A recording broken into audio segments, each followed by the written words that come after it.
ایک دفعہ کا ذکر ہے کہ ایک طوطا اور طوطی کا گزر ایک ویرانے سے ہوا۔ ویرانی دیکھ کر طوطے نے طوطی سے کہا، کس قدر ویران گاؤں ہے؟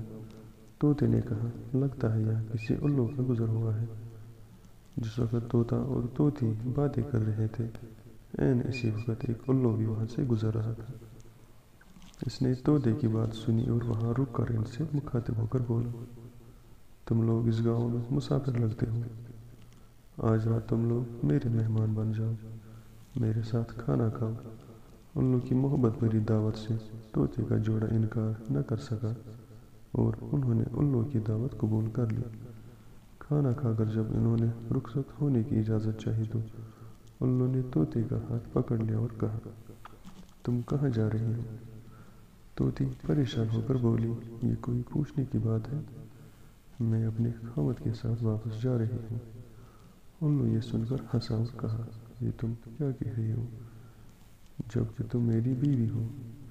اس پہ طوطا اور طوطی الو پر چپڑ پڑے اور گرما گرمی شروع ہو گئی۔ دونوں میں جب بحث و تکرار زیادہ بڑھی تو الو نے طوطے کے سامنے ایک تجویز پیش کرتے ہوئے کہا، ایسا کرتے ہیں، ہم تینوں عدالت چلتے ہیں اور اپنا مقدمہ قاضی کے سامنے پیش کرتے ہیں، قاضی جو فیصلہ کرے ہمیں وہ قبول ہوگا۔ الو کی تجویز پر طوطا اور طوطی مان گئے اور تینوں قاضی کی عدالت میں پیش ہوئے۔ قاضی نے دلائل کی روشنی میں الو کے حق میں فیصلہ دے کر عدالت برخاست کر دی۔ طوطا اس بے انصافی پر روتا ہوا چل دیا تو الو نے اسے آواز دی، بھائی اکیلے کہاں جا رہے ہو؟